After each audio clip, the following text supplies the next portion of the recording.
సువార్త ప్రకటిస్తూ, కారులో సువార్త ప్రకటిస్తూ అనేకమైనటువంటి రాష్ట్రాలు, ప్రాంతాలు తిరుగుతూ సువార్త ప్రకటించేటటువంటి ఆ వ్యక్తికి లలిత్ కుమార్ అంటున్నాడు కదా, పని పాటు లేని పాస్టరు ఇతను చెడగొడుతున్నారు, ఇతనికి వారెవరు లేరు అనేటటువంటి తాత్పర్యంతో ఆయన తమ్మునేలు పెట్టి మాట్లాడడం జరిగింది.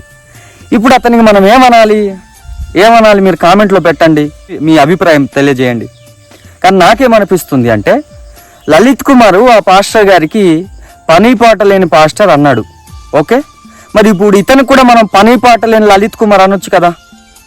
పని పాట లేకుండా ప్రజలకి రెచ్చగొడుతూ, మత ఉన్మాదంతో మతపరమైన ఘర్షణలను సృష్టిస్తూ, మతపరంగా రెచ్చగొడుతూ, ప్రజలలో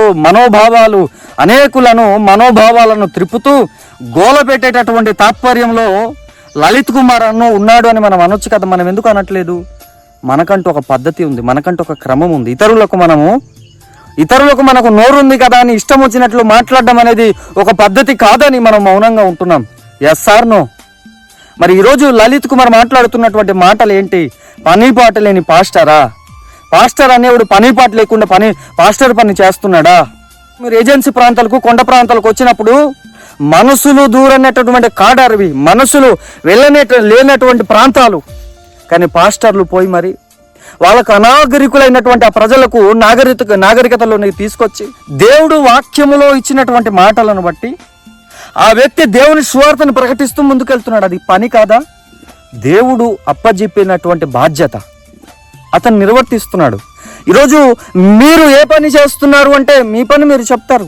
ఇప్పుడు మిమ్మల్ని నేను పని పాటలేని లలిత్ కుమార్ అంటే ఎంతవరకు అది సమంజసం, ఎంతవరకు అది రైట్? మీరే చెప్పండి.